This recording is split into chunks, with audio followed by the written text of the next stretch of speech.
semuanya, perkenalkan nama saya Reysan Salsabila. Selamat datang di video pembelajaran Geografi kelas 11.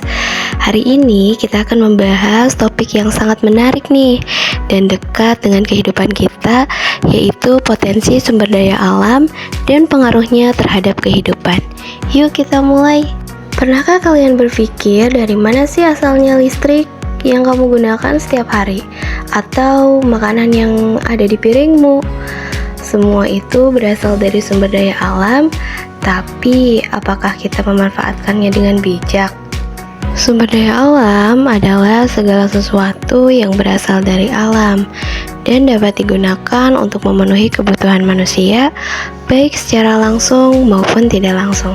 Klasifikasi sumber daya alam dapat diklasifikasikan menjadi dua. Yang pertama dapat diperbarui seperti air, tanah, dan hutan. Nah, sedangkan yang tidak dapat diperbarui seperti minyak bumi, batu bara, dan logam. Selain itu, sumber daya alam juga dibagi menjadi dua. Yang pertama hayati dan non-hayati.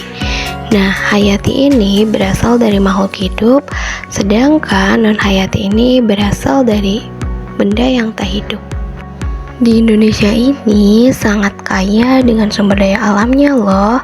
Contohnya batu bara yang banyak ditemukan di Kalimantan, emas di Papua, dan kelapa sawit di Sumatera.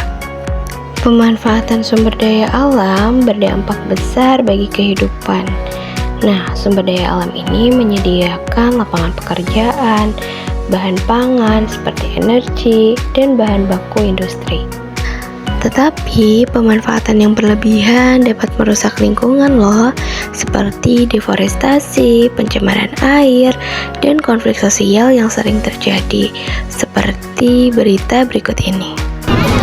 Ratusan pengunjuk rasa yang menolak adanya penambangan serta banyaknya jalan yang rusak di wilayah ini mengamuk.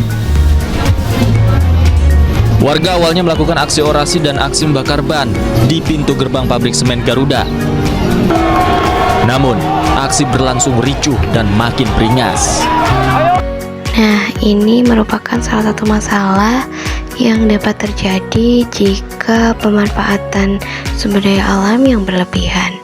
Contohnya pertambangan yang ada di Kalimantan yang menyebabkan kerusakan hutan dan pencemaran sungai. Maka pemanfaatan sumber daya alam harus disertai dengan tanggung jawab. Kita bisa ikut menjaga sumber daya alam dengan melakukan reboisasi, daur ulang, menghemat energi, dan memilih produk ramah lingkungan. Kita, generasi muda, mempunyai peran penting. Mulailah dari hal kecil dengan jangan memboros air, mengurangi plastik, dan sebarkan kesadaran tentang pentingnya sumber daya alam. Sekarang masuk ke kuis interaktif.